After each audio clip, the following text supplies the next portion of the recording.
Hello friends, स्वागत है आप सभी का एक बार फिर से हमारे YouTube channel the knowledge race पर। मेरा नाम है रजय और मैं आपको आज केमिस्ट्री सेक्शन जो है वो स्टार्ट कराने जा रहा हूं, जिसके अंदर हम लोग मेन आपका जो टॉपिक है that is the chemistry in everyday life, उसको हम लोग स्टार्ट करेंगे। लेकिन उससे पहले मुझे लगता है कि आपको केमिस्ट्री की जो एक बेसिक इंट्रोडक्शन है, जो उसकी बेसिक नॉलेज है वो आपको दी जाए, ताकि आपको जो आने वाले जो टॉपिक होंगे केमिस्ट्री के वो समझने में आसानी हो जाए। तो इसीलिए आज का वीडियो जो है वो केमिस्ट्री की बेसिक इंट्रोडक्शन के ऊपर है, और साथ ही हम देखेंगे कि केमिस्ट्री इन एवरीडे जो लाइफ आपका जो चैप्टर है, जहाँ आपका जो टॉपिक है उसके अंदर हम लोग क्या क्या चीजें पढ़ेंगे। तो चलिए स्टार्ट करते हैं आज का वीडियो। तो उससे पहले अगर आप लोग चैनल पे नए हैं तो प्लीज चैनल को सब्सक्राइब कर लीजिएगा और बेल आइकन को जरूर दबाइए, ताकि आने वाले वीडियोस के भी नोटिफिकेशन मिले। और साथ ही मैंने बायोलॉजी की जो सीरीज है वो भी स्टार्ट की हुई है, अगर आप लोगों ने वो नहीं देखी हुई है तो प्लीज बेल आइकन के ऊपर जाके उसको भी देखिए, और वहां पे काफी सारे मैं क्वेश्चंस भी आपको करवा रहा हूं, तो वहां से उसका भी बेनिफिट लीजिए। तो स्टार्ट करते हैं आज का हमारा टॉपिक। सबसे पहले देखेंगे हम लोग की केमिस्ट्री होती क्या है। तो यहाँ पे देखो यार, इसकी डेफिनेशन मैंने लिख रखी है। Chemistry is the branch of science which deals with the study of matter, its properties, structure and the chemical transformations. तो केमिस्ट्री का मतलब क्या है कि एक साइंस की ब्रांच है, जो आप अपनी छोटी क्लासेस से पढ़ते आ रहे हैं अपने साइंस के अंदर, फिजिक्स, केमिस्ट्री और बायोलॉजी। तो केमिस्ट्री एक ब्रांच है साइंस की, जिसके अंदर बेसिकली क्या चीज पढ़ते हो, मैटर के बारे में पढ़ते हो, मैटर की स्टडी करते हो। और मैटर के अंदर उसकी क्या क्या आप लोग चीजें पढ़ते हैं, बेसिकली आप उसका पढ़ते हैं प्रॉपर्टीज, ठीक है, उसका स्ट्रक्चर, या फिर वो मैटर जो है वो केमिकली कैसे ट्रांसफॉर्म हो रहा है एक फॉर्म से दूसरी फॉर्म में। तो ये सारी चीजें आप लोग उसके अंदर पढ़ते हैं। तो बाकी मैं आपको फर्दर इसका सब जब इसकी ब्रांचेस बताऊंगा तो उसके अंदर आपको डिटेल में बताता हूँ इसके बारे में। तो फादर ऑफ जो केमिस्ट्री जो है वो कौन है, ये भी कई बार क्वेश्चन आपको पूछा जाता है एग्जाम में डायरेक्ट। फादर ऑफ केमिस्ट्री जो है वो है एंटनी लेवोइशियर। ठीक है, कौन है? एंटनी लेवोइशियर जो है वो फादर ऑफ केमिस्ट्री है। तो अब देखो, केमिस्ट्री जो है वो मेनली हमारी डील करती है मैटर के साथ। तो मैटर क्या होता है ये आप सभी लोग जानते होंगे, नहीं जानते तो प्लीज यहाँ पे देखिए। Anything that occupy space and have मास, उस चीज को हम लोग क्या कहते हैं? मैटर कहते हैं। कोई भी ऐसी चीज जो स्पेस को कवर करती है और साथ ही साथ उसका क्या होता है? मास। अब देखो, मास और वेट दो चीजें होती हैं, लेकिन अभी फिलहाल के लिए आप लोग क्या करो, आप लोग अगर सब्जेक्ट के नहीं हैं, अगर आप लोग मतलब केमिस्ट्री आप नहीं जानते हैं, तो आप मास को ही वेट मानो, यानी कि भार एक किस्म का। कोई भी ऐसी चीज जिसका भार है और वो स्पेस को कवर कर रही है, तो इसका मतलब वो क्या है? मैटर है। और जो हमारा ये मैटर होता है मेनली ये 5 फॉर्म्स में एग्जिस्ट करता है। कितनी? 5 फॉर्म्स में। कौन कौन सी? सॉलिड, लिक्विड, गैस, प्लाज्मा और बोस आइंस्टाइन कंडेंसेट।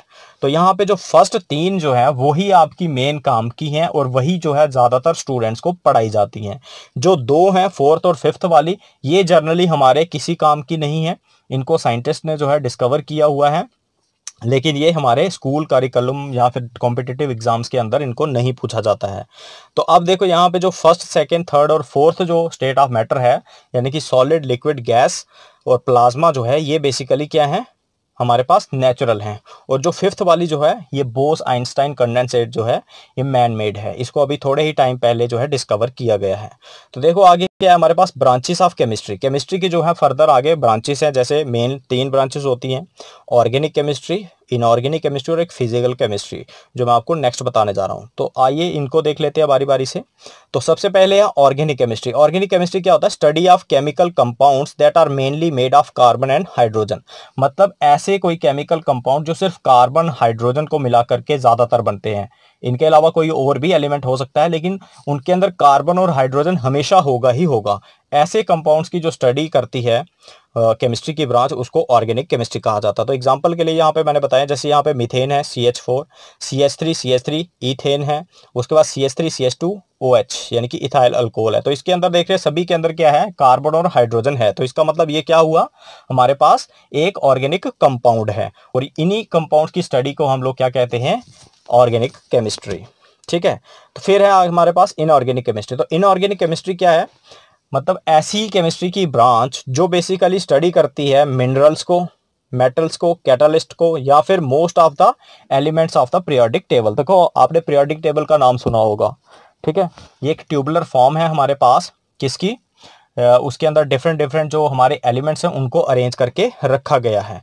तो उन सारे एलिमेंट्स की जो स्टडी करती है वो इनऑर्गेनिक केमिस्ट्री होती है। और साथ ही साथ जितने भी आपके जो आप मिनरल्स जानते होंगे, जैसे आपका कैल्शियम कार्बोनेट है, सोडियम क्लोराइड है, उसके बाद आपका अगर MgCO3 है, या ऐसे ही बहुत सारे और जो आपके कंपाउंड्स अगर होते हैं तो वो सारे के सारे क्या कहलाते हैं, मिनरल्स कहलाते हैं। उसके बाद मेटल्स बहुत सारे जानते हैं आप लोग, कॉपर, गोल्ड, आयरन वगैरह। फिर कैटालिस्ट होते हैं, ये केमिकल रिएक्शंस के अंदर यूज किया जाता है। तो ये सारी चीजें जो है किसके अंदर स्टडी की जाती है, इनऑर्गेनिक केमिस्ट्री के अंदर। तो इसकी भी एग्जांपल मैंने यहाँ पे दे रखी है, जैसे H2SO4 है, CaCO3 है, NaCl है, Fe है, Au है। तो ये हमारे पास कुछ कंपाउंड और कुछ एलिमेंट्स के नाम हैं। तो ये सारे इनऑर्गेनिक के अंदर स्टडी किए जाते हैं।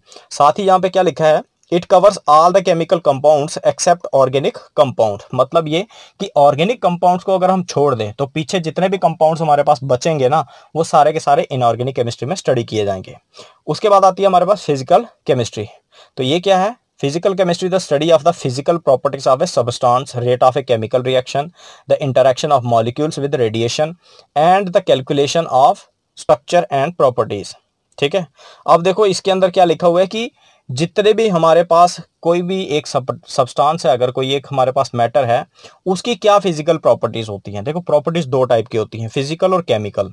ठीक है, केमिकल प्रॉपर्टीज जो होती हैं बेसिकली वो रिप्रेजेंट करती हैं हमारी केमिकल रिएक्शंस को। तो यहाँ पे फिजिकल केमिस्ट्री मेनली डील करेगी फिजिकल प्रॉपर्टीज से, जो हमारी बेसिक सेंसेस के द्वारा हम जिनको रियलाइज कर सकते हैं, देख सकते हैं या टेस्ट स्मेल कर सकते हैं। ठीक है, वो प्रॉपर्टीज होती हैं उनकी। उसके साथ है रेट ऑफ केमिकल रिएक्शन। कि रेट ऑफ केमिकल रिएक्शन मतलब ये कि हमारे पास अगर ये एक केमिकल रिएक्शन है जिसमें HCl और NaOH आपस में रिएक्ट कर रहे हैं, बेसिकली ये एक न्यूट्रलाइजेशन रिएक्शन है, एसिड बेस्ड रिएक्शन है, जिसके अंदर हमारे पास NaCl और H2O बन रहा है।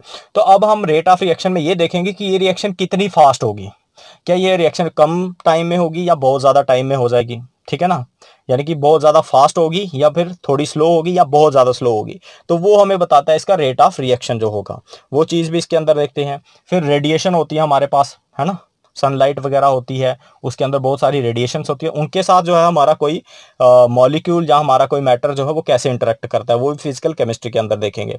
साथ ही साथ हम क्या देखते हैं, कैलकुलेशन करना। कोई भी हमारे पास अगर मान लो एक हम लोग वॉल्यूमेट्रिक एनालिसिस कर रहे हैं या जो टाइट्रेशन कर रहे हैं, उसके अंदर हमारे पास क्या आती हैं, बेसिक कैलकुलेशंस आती हैं। ठीक है ना, तो वो सारी भी किसके अंदर स्टडी की जाती है, फिजिकल केमिस्ट्री के अंदर। उसके साथ साथ हमारे पास है अदर ब्रांचेस ऑफ केमिस्ट्री। तो ये भी केमिस्ट्री की ही ब्रांचेस है, जैसे बायोकेमिस्ट्री।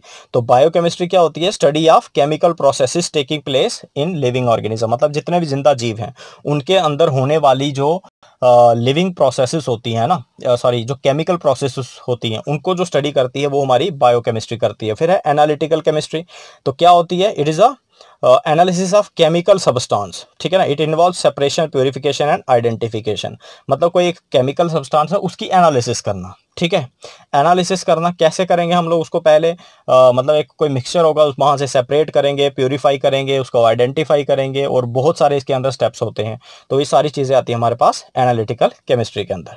ठीक है गाइस, तो देखो यार, अब जो हमारा मेन टॉपिक आने वाला है, ये मैंने सोचा था आपको कि एक बेसिक इंट्रोडक्शन जो है थोड़ी सी सब्जेक्ट की दे दूं, ताकि आपको थोड़ा इजी लगे आगे जाके।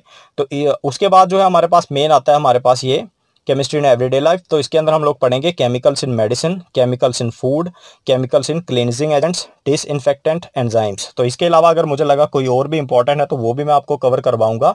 तो फिलहाल के लिए हमारे पास ये सारी चीज़ें हैं, नेक्स्ट वीडियो में हम लोग इनको कवर करने वाले हैं। ठीक है गाइस, तो thank you so much for watching this video. अगर आप चैनल पर नए हैं तो प्लीज़ यार सब्सक्राइब करो, बहुत ज़्यादा मोटिवेशन मिलता है उससे। तो आपने अगर मेरी साइंस की वीडियोस जो हैं, बेसिकली जो बायोलॉजी की वीडियोस हैं, अगर आप लोगों ने नहीं देखी तो प्लेलिस्ट में जाके उसको देखो। तो मिलते हैं नेक्स्ट वीडियो में, तब तक के लिए गुड बाय।